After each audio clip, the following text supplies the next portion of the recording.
Let's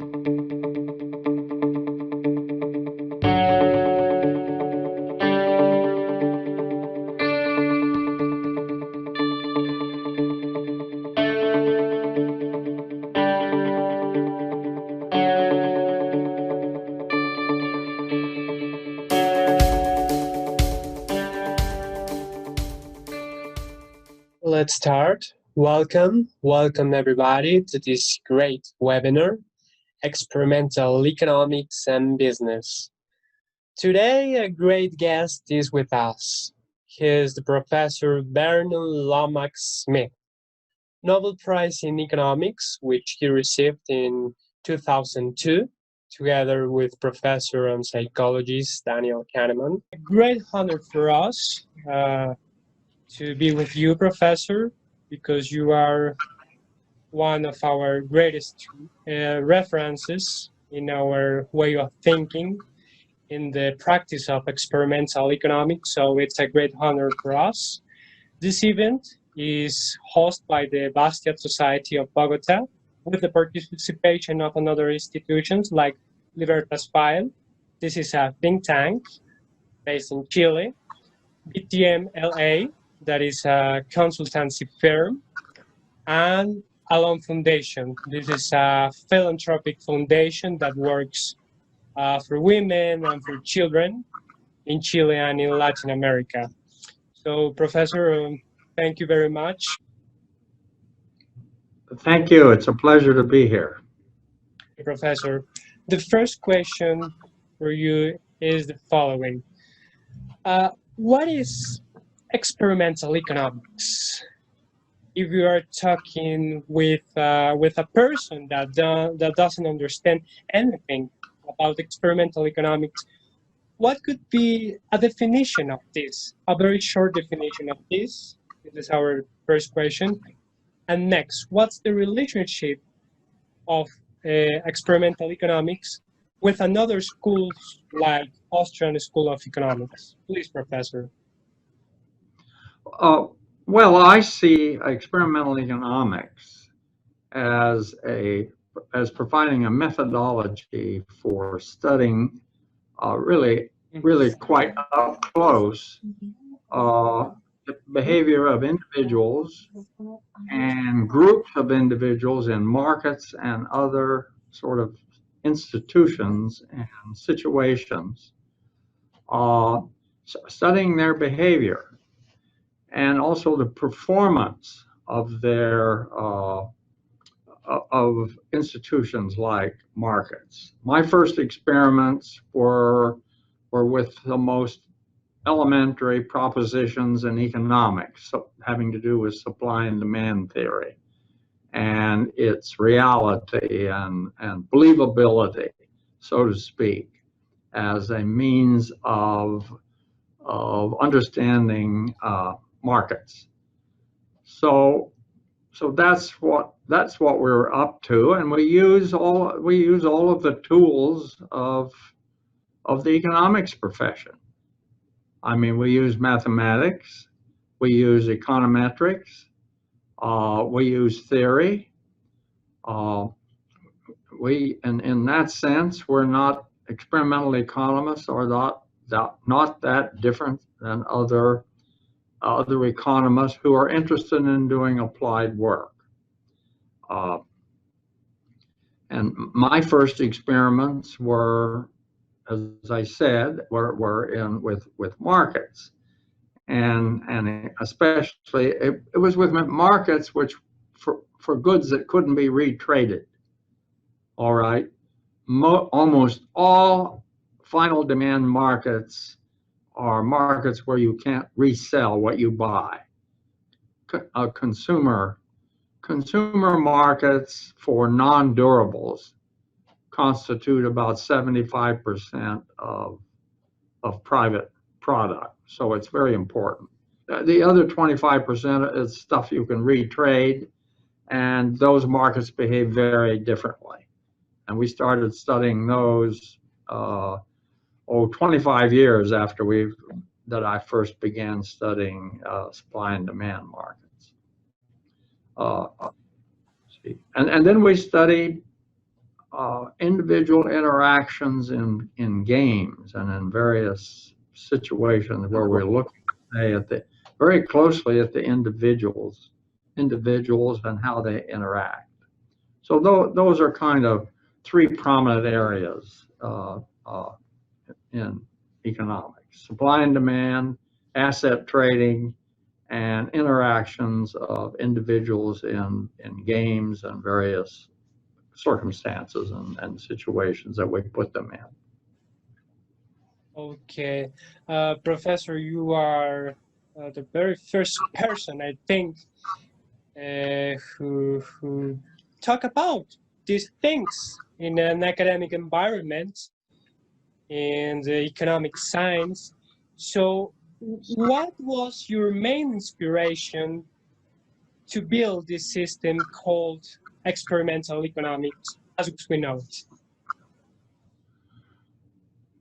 Well, you have to understand that when I started, I had no idea that what I was doing would become a field in economics.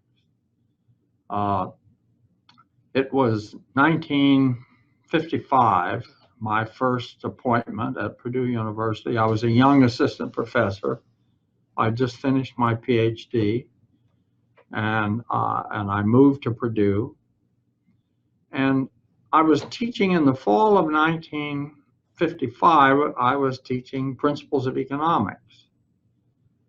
And one of the things that I became very aware of in teaching principles to undergraduates was that I didn't know anything about the connection between theory, supply and demand theory, and economics, and what people sort of do on the ground in markets. In other words, the kind of experiences that people actually have in markets. How does that connect with this theory?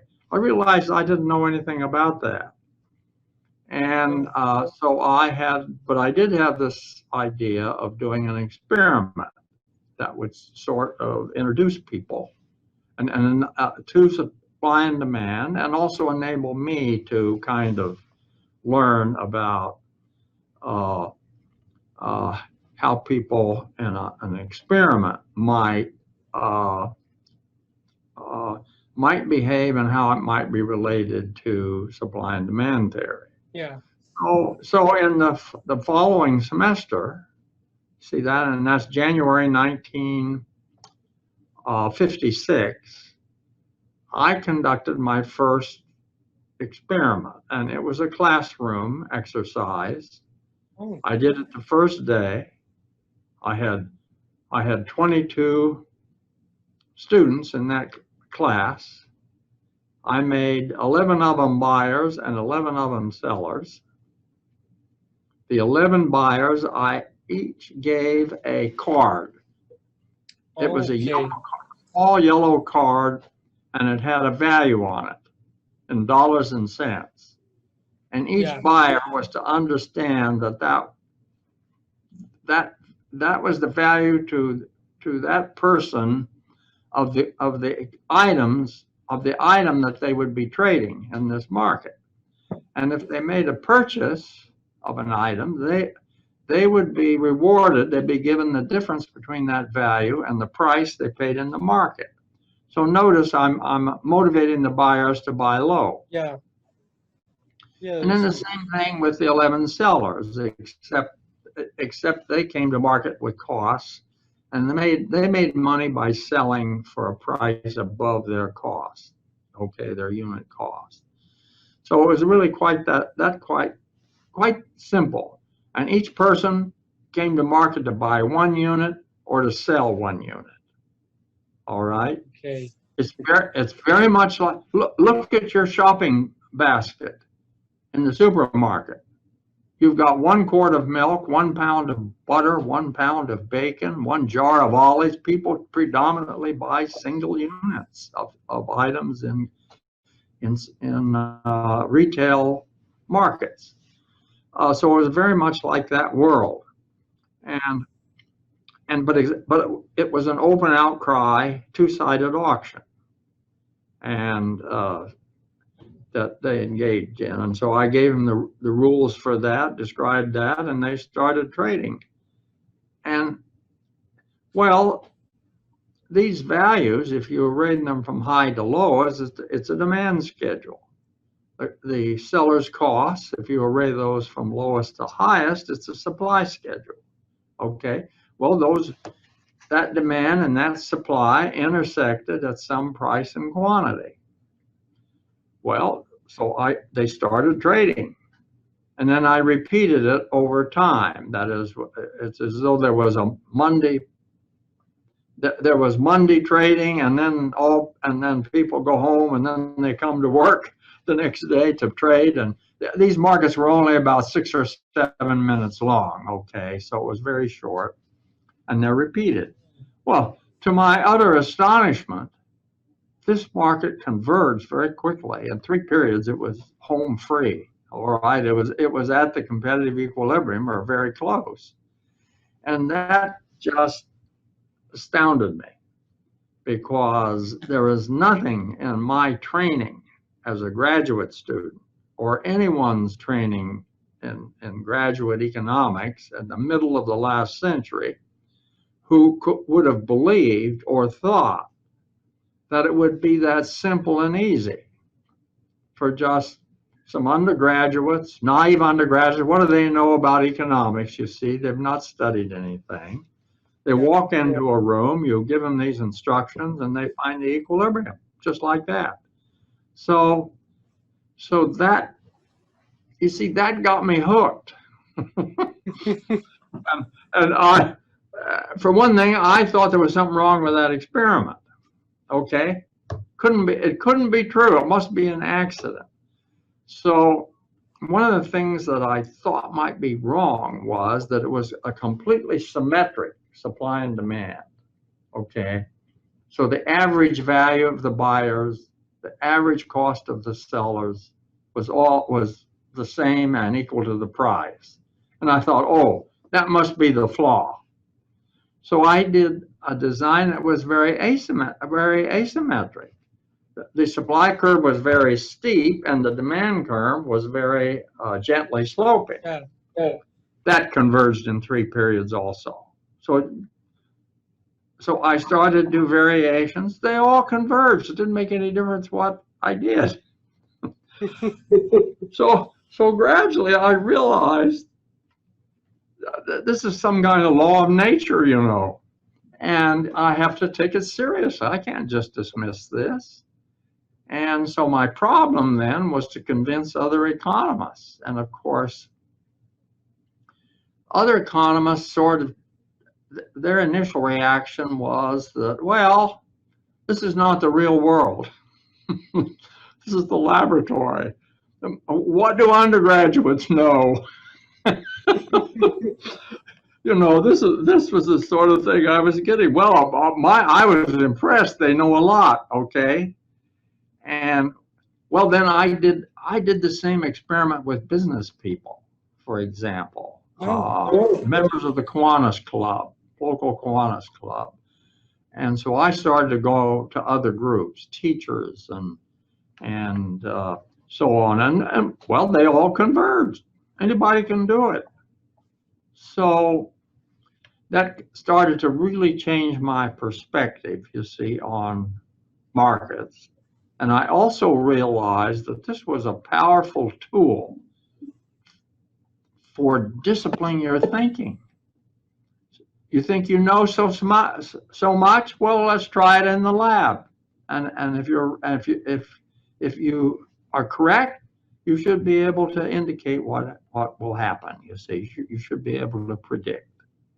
Wow. So that pretty soon some other people started to do these experiments, and they could do them too.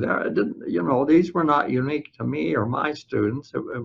These were universal principles. And so that started to attract other scholars, young scholars who got interested in this.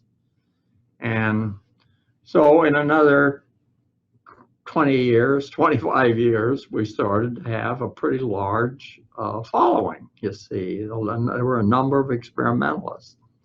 And it just gradually became a field in experimental economics. But I never had any intention of doing that. That was not what I had set out to do. So our third question, Carolina, please. It's about the relationship between experimental economics and business. Please, Carolina.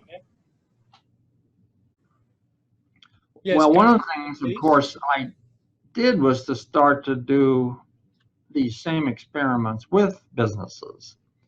Well, that's when I began to learn from about possibilities for applying this work in business, you see. So that eventually we started to do more complex experiments. And for example, my background originally as an undergraduate at Caltech was in physics and electrical engineering. So in fact, my undergraduate degree was in electrical engineering before I started studying economics. So one of the questions in my day, because there was some interest around the world in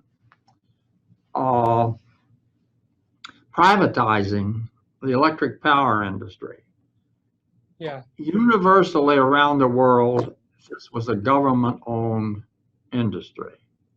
In the United States, it was not government-owned, but it was government-regulated. Each of the states had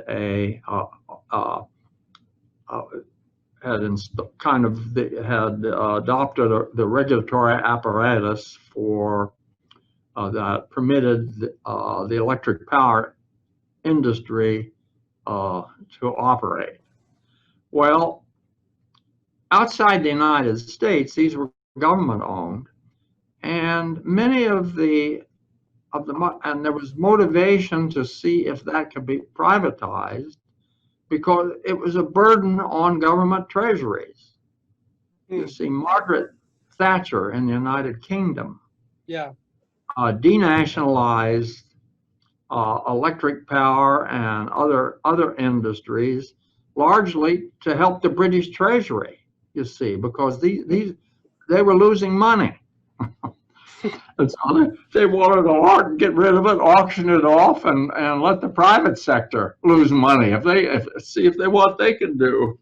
So that was the motivation. And one of our first major applications was in New Zealand and Australia to electric power. Okay. And by the time that and this was in the 1990s. So this is about 30 odd years after my first experiment. We now have these experiments with electric power, small network, serving, you have remote generators connected with electric power transmission lines into city centers. And we had a representation of that, you see. We're computerized now. The experiments have now when I went to Arizona in the early 1975, 76, that's when we first started to do experiments on the computer monitors. So by the 1990s, we're doing laboratory experiments with electric power. And when I went to New Zealand and Australia, I put public officials, engineers, people in the power industry into those experiments. And turns out they could make a market too, just like the undergraduates. And it was a wonderful experience, because there were many skeptics that argued that electric power was an inherent monopoly and it had to be regulated, that you couldn't really regulate electrical energy with a pricing system. So I put these people, these skeptics, into our experiment. Well, they made a market. They made a very efficient market. So I asked them, well, what's wrong with the experiment? You can make a market. Tell me, is there anything wrong with this experiment? Well, that got them, you see, that got them involved in the details of the experiment and learning that, you see.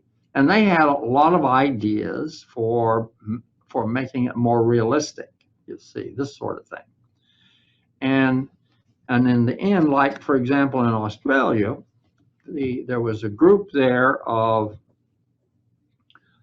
engineers and government officials that wanted to take on the project of creating a computer version of the Australian electric power grid. In other words, they would put on the computer a representation of precisely their world, their grid. And then we would hire individuals to pay them real money to participate in making a market on the computers in that on that Australian grid. So it was just like the real world, you understand. I mean, if you're trading in that experiment, you wouldn't be able to tell the difference between that and trading and out there through monitor screens with other individuals on the same grid. So it was an excellent training device. And the Australians did a great job. We served as kind of, they wanted to do it with us serving as consultants. Stephen Rossini and I were the two that were involved. And so, well, they made a lot of mistakes on the way to getting a really good system going. And within a couple of years, they started trading power in Australia. So there was kind of a spectacular example of a real world application of a new market, a new design market that had come from the laboratory.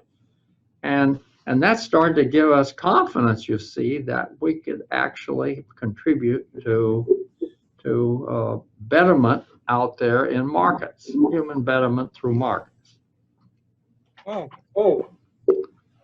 Oh, that's incredible. Okay, we have another question from Felipe. Felipe, please, I will translate the question for you, so don't worry. Please, Felipe. Mira, primero, doctor Vernon, es un honor. Dr. Vernon Smith, it's a great honor for me. Una pregunta. My question is, usted como autor, coautor de muchos artículos de temas como la teoría de capital, you have written about topics like capital theory, y por supuesto lo que es la economía experimental. And of course, experimental economics. Experiencia que usted tiene con todo eso, lo que tiene que ver con la economía experimental, ¿se pueden prever patrones de comportamiento? According to experimental economics, you can foresee patterns of behavior for human beings or in economics. Tanto como en la economía. Es decir, ¿cómo se podría utilizar esa información? How can we use the information that experimental economics gives to understand the behavior of human beings and the economy as a whole, and how to predict about these patterns of behavior? Is it possible? Possible to predict? Well, in these electric power experiments, you see, given the cost functions from the electric generators, and given the pattern of demand across the retail demand across the grid, you have equilibrium predictions as to prices, you see, that may emerge at the different nodes in the grid, and that works. You see, it's that is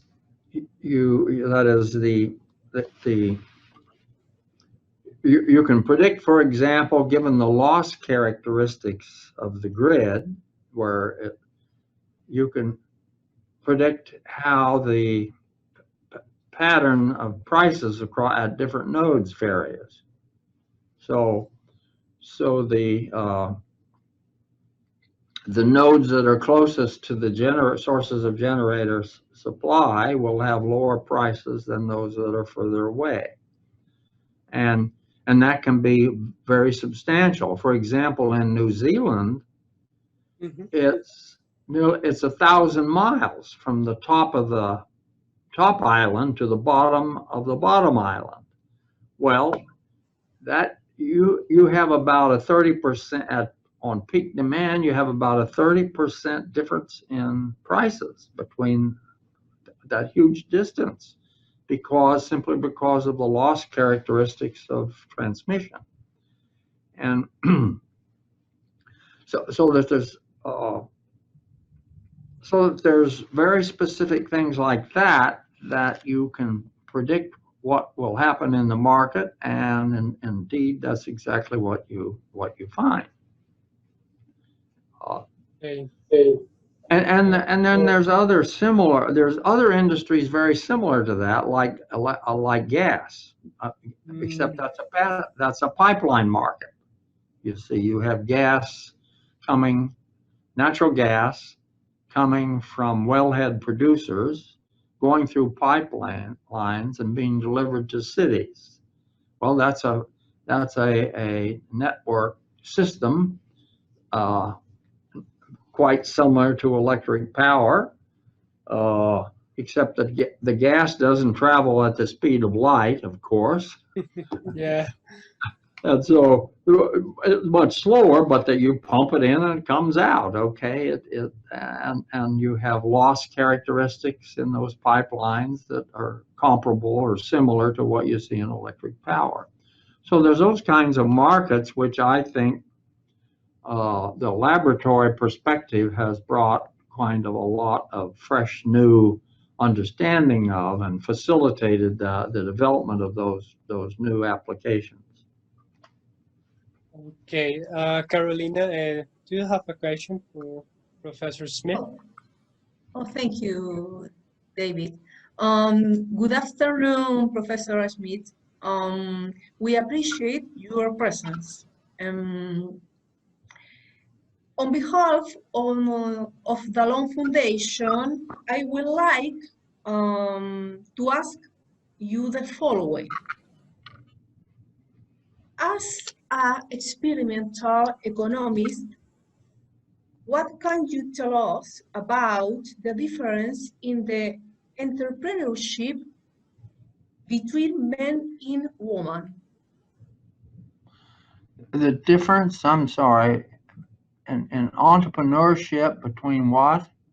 Yes, between the different genders, men and women. Well,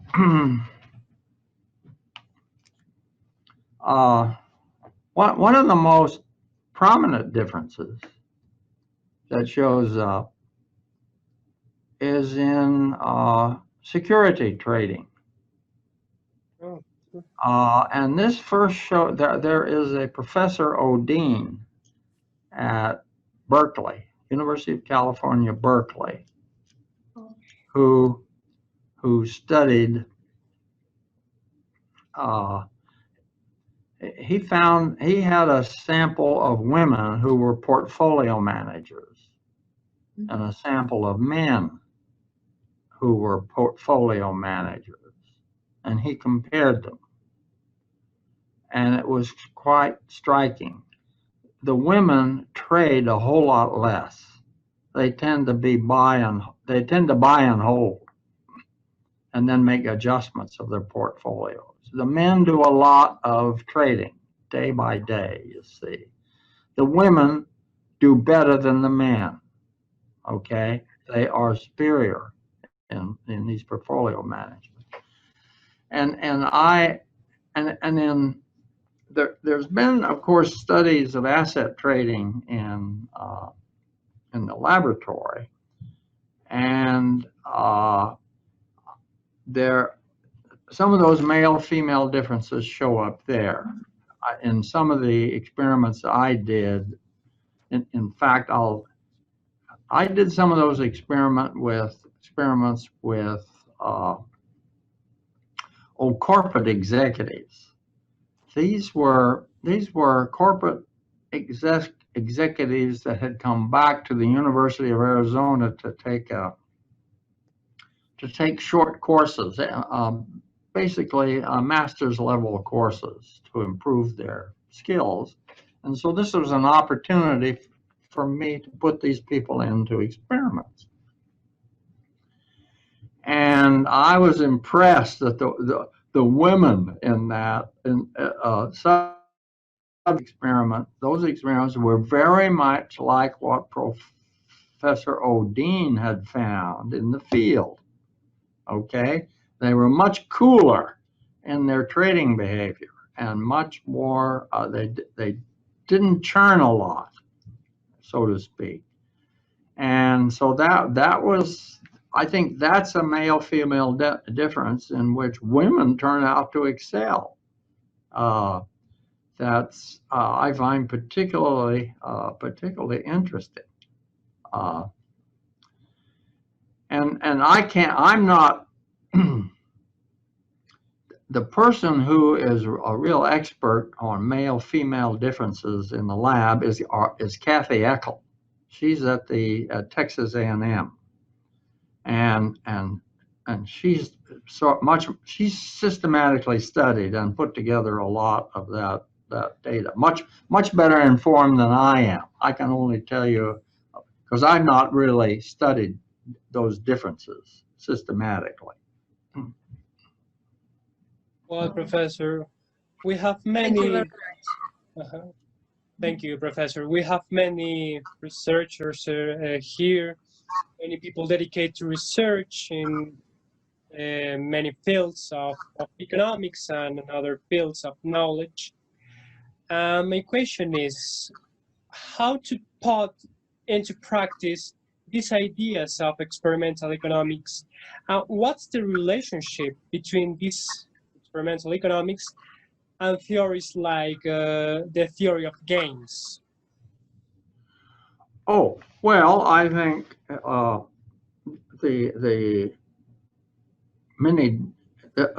game theory is rich with illustrations of games, particular games that and two-person. There's a lot of two-person games that are quite easy to study in the laboratory, ultimatum and trust games. And what's interesting about those games is that, and they started to be studied in the 1980s, but mostly the 1990s. The decade of the 90s brought a lot of new experimental studies that involved what we call trust games. And the pioneering paper here was written by Joyce Berg, John Dickhout, and Kevin McCabe. And that was, it was something like Social History and Trust Games, or Trust Games and Social History, I think it was the name of it. It was Games and Economic Behavior, 1995. That brought in, because those results were really quite unexpected. And what they did was that in those experiments, they created two rooms, room A, room B.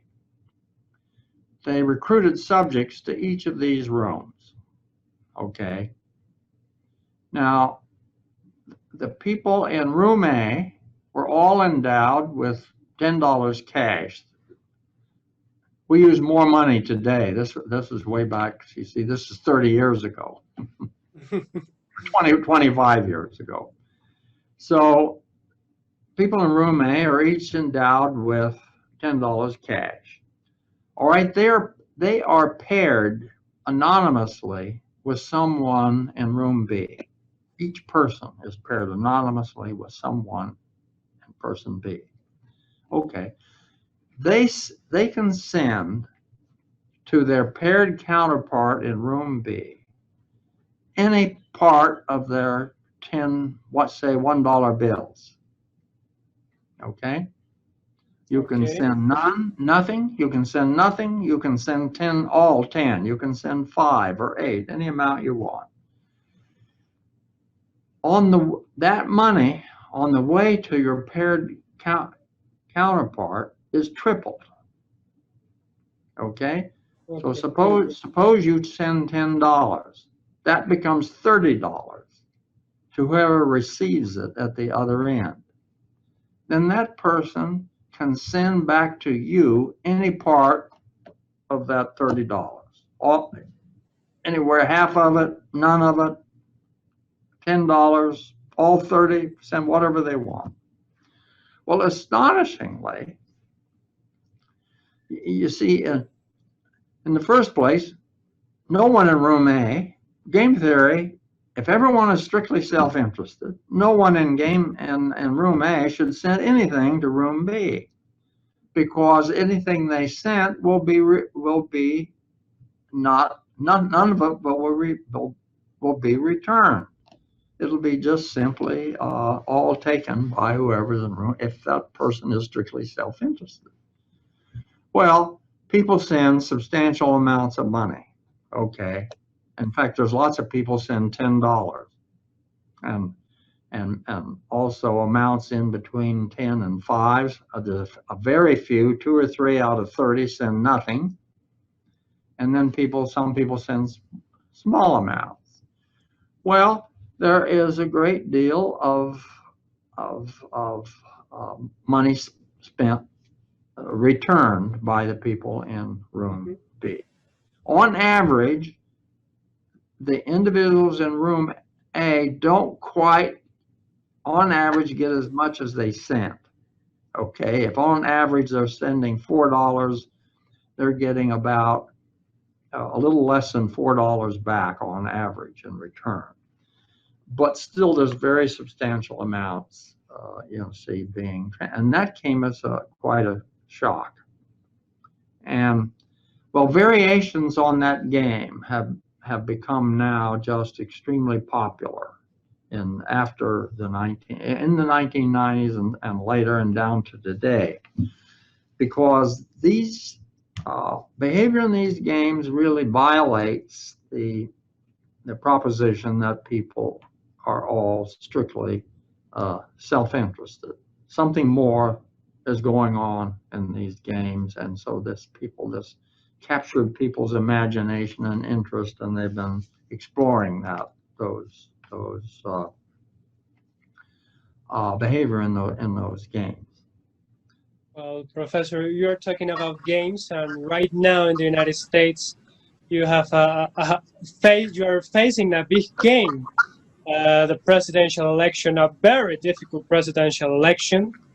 You don't have a winner yet. And what's the relationship between experimental economics and political behavior?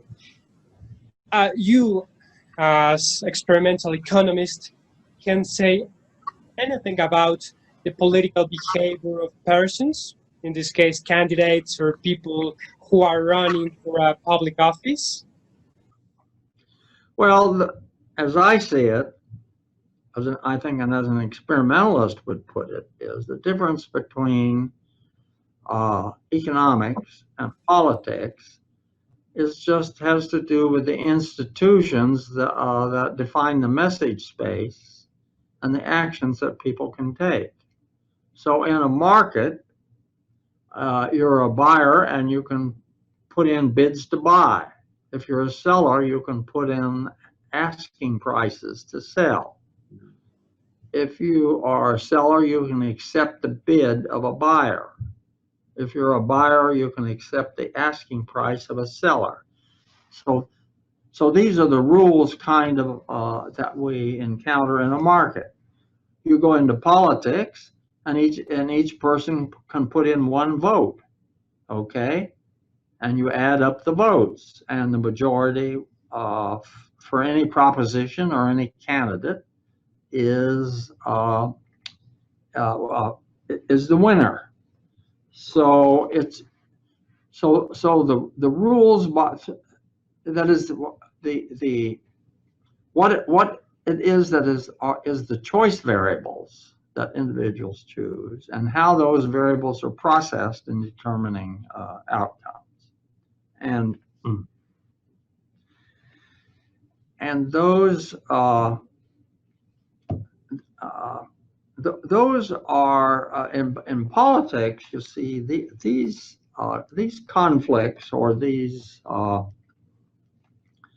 encounters are part of sort of what we call they're often called Colonel Blotto games. So they also are involved in military strategy, where the winner tends to be the person who spends the most, or is willing to expend the most resources to try to obtain the prize.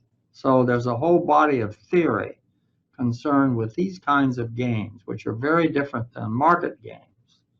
Because you see, in a market, in a sense, everybody wins. That is, everybody participates,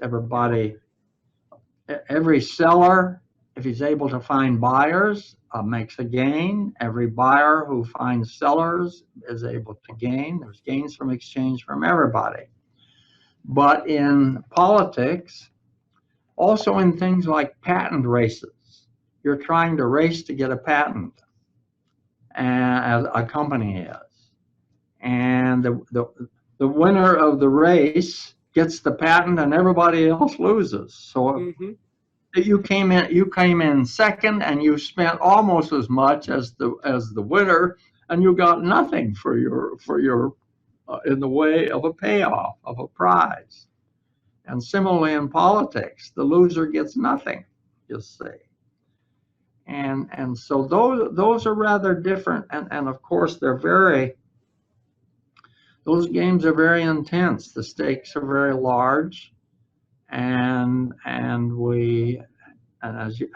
we've seen in the United States this time, the elections were highly contestable, and very, very strong feelings on both sides of the in this two-party system. It's I don't follow it in great detail, but you can't help but follow some of it. So I find it interesting that how virulent the opinions can be, and how outraged people on either side can be with the positions being taken by their opponents. Okay, and much less of those kinds of feelings in markets, I think, because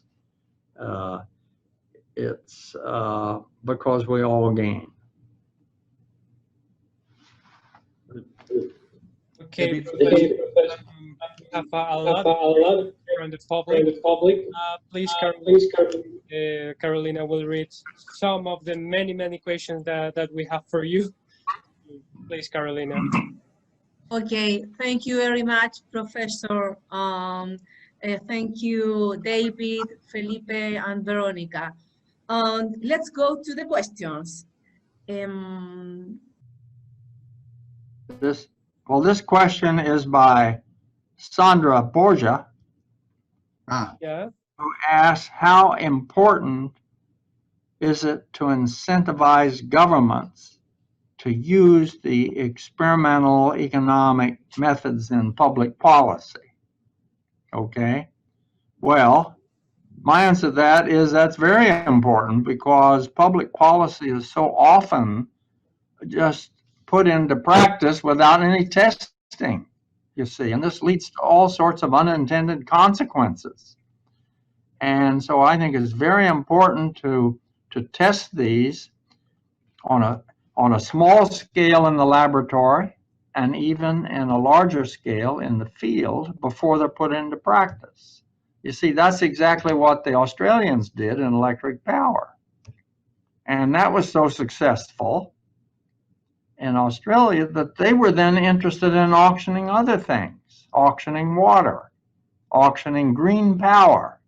For example, suppose you want to convert, suppose you as a government policy, you want to move from, you want to bring in 20% renewable energy. All right, you just put out for bid, let people bid to supply a 20% increase in capacity that is wind or water power, some sort of green energy. And so that you use an auction system to supply that green power at lowest cost, you see. So things like that I think are very important, and I think we'll see more and more of this in the future. We of course radio spectrum, television, the internet spectrum, radio waves, so to speak, have all been now, most countries auction those off to the private sector, rights, you see, to use the spectrum. All of our telephones, our telephones that are internet operated, you see, almost no one has a hard line anymore in the United States. That's a disappearing industry, and a lot of that has come in using auctions. So this has been greatly expanded and in government policy, and I think we should look for broader and more and new ways to test all new proposals for to change things by rules that are instituted by governments. Okay. I have another question here from Serbia, and it says, "Dear Professor Vernon Smith, what do you think about monetary incentives of experiment participants? Is it always necessary?" Oh, monetary payments, rewards? Yes. Yes. Oh, rewards. Yes. In fact, the first experiments I did didn't use monetary payments, and I soon realized that was a mistake. I did some experiments that sort of pushed the boundary of validity of supply and demand, and both with and without real monetary payments, and I could see there was a difference. So that except for some of those early experiments that I conducted, particularly in my 1962 paper, except for that, all my later experiments involved actual cash payments. And already by 1962, I was able to get a grant from the National Science Foundation. It was a $25,000 grant, which was a lot of money in 1962, that funded my my experiments, and that mostly covered monetary payments for the subjects. So that was an early discovery that you better use real money. Okay. Well, we have a very interesting question here from Jair Vieira, and it says, The experimental economics and practical logical, I think he's talking about Mises and the Austrian school methodology, are an ideal combination to explain the current economic phenomena? Well, I think a very prominent contribution of Austrian economics is to the understanding of business fluctuations. And in simple terms, the Austrians argued that cycles in business arise because of the overproduction of long-lived goods. Okay, it's the goods that are durable and live a long time, and if you finance those too much out of credit, then that leads to a sustainable boom, and that inevitably you're going to have a crash and a reaction to that. And I think that is reinforced, that view is reinforced by the laboratory studies of asset trading. And also, I think it's you can understand the Depression and the Great Recession in terms of primarily the role of housing and fluctuations in housing and its impact on the economy. So the Great Recession was very much in the United States and much of the world was very much a product of overexpansion in the housing market, real estate. Okay. Real estate prices started up in 1997. They had reached a peak in the United States in 1989 and gradually fell, bottomed out in 1997, and then rose until the first quarter of 2005 when they started to break, or I'm sorry, 2006, and started to decline. Well,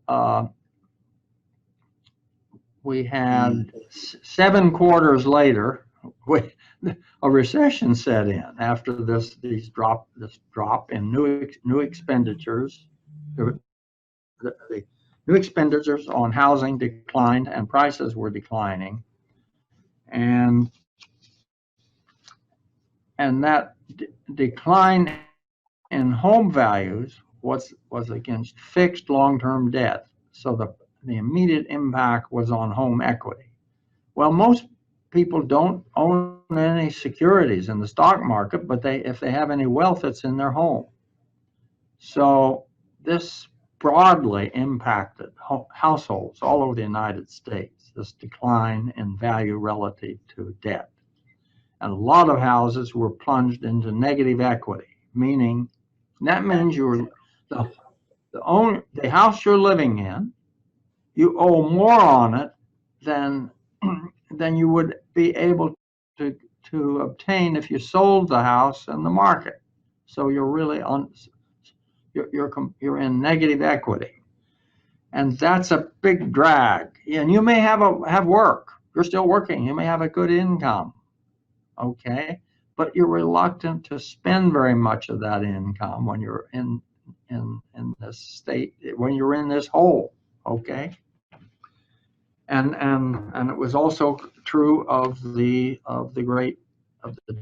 Depression. If you go back and study that, those. Well, these are examples of important propositions that we can study in the lab as well as track in the field. And the important difference, you see, between a house and the kinds of commodities of non-durables that we're buying regularly in retail markets is that the item can be resold. You see, you don't buy a hamburger or a haircut, or you don't rent a hotel room in order to resell it. Those are all items that you buy only for one purpose, and that is to consume them yourself. Okay, those markets are incredibly stable. They're like a rock of stability in the economy. They hold up even in a depression or recession. They tend to do pretty well. What contributes to economic instability are goods that are retraded. Okay, and the longer lived they are, the more of a problem they can be. So, and why is that?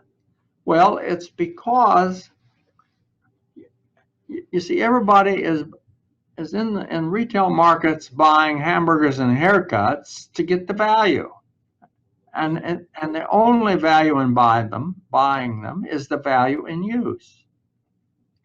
But a house can not only have a value in use, it can have a value by reselling it to somebody else. Yeah. So there's two different values. There's the value in use, and there's the value in trade to somebody else. If those two prices get disconnected, okay, if value in exchange starts to move way far apart from value in use, you can have a huge bubble, okay. And that can be fueled by credit coming in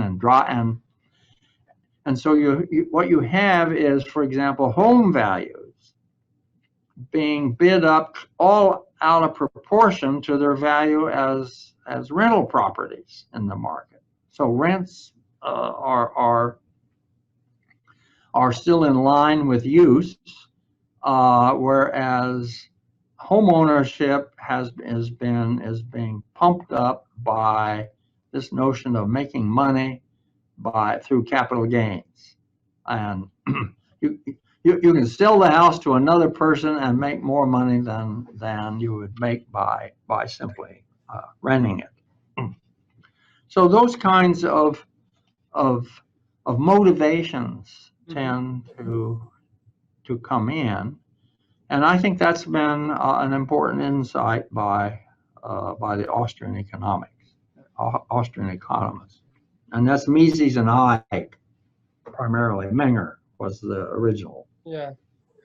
Well, we have a last question in Spanish. Carolina will read the question, and I'll translate it for you. Yeah, thank you. Thank you. A question from Chile, Professor. What do you think of Professor Kahneman theory? Of the Daniel Kahneman. Maybe you're referring to the two systems, slow thinking and fast thinking. Yes. Well, I think it has a lot of merit that we do. Some of the things we do are done much more carefully, and we put more cognitive resources into those decisions. And others are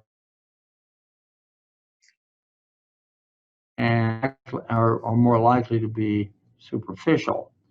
Now, I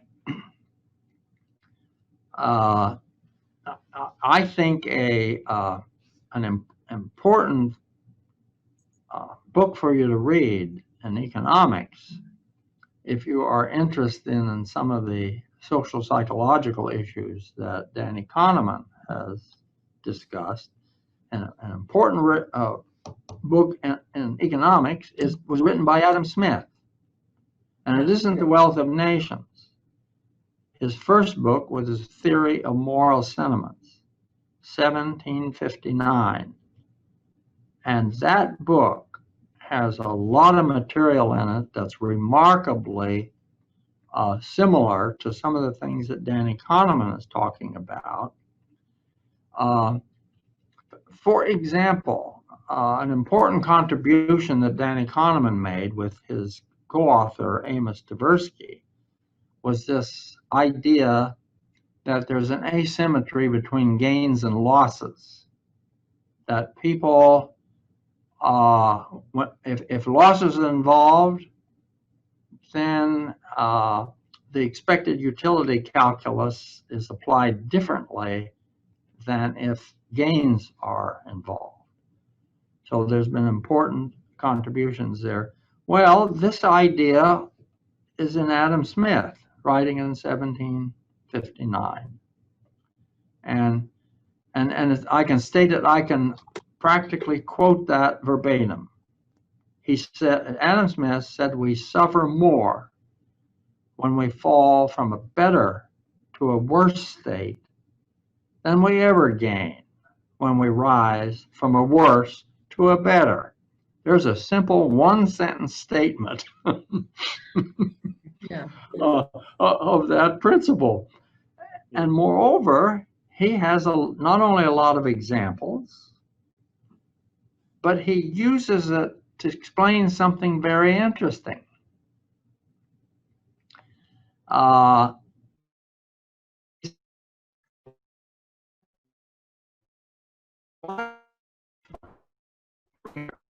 For theft and robbery than it is for violation of contract.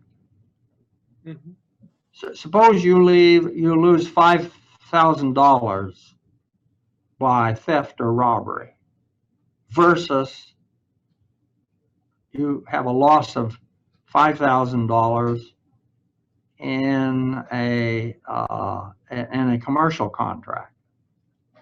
Well, theft and robbery, that's criminal, and the punishment is much more severe than in the commercial. He says that's because theft and robbery take from us what we have already acquired. The violation of contract, he says that only frustrates our expectation of gain. We haven't actually made the gain yet. So there's more uncertainty there. And he said, so the punishment for that, and he says that comes from society's attitude on these things, and it reflects that asymmetry between gains and losses.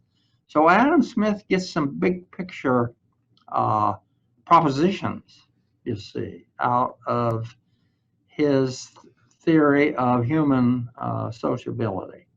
And I would recommend that all students in economics today not only read The Wealth of Nations, but read the Theory of Moral Sentiment.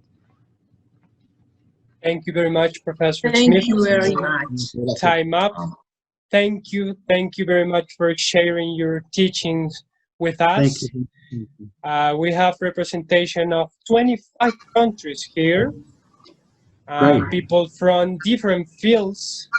I want to say thank you to some people, to Alejandro Bermeo from the Mises Report.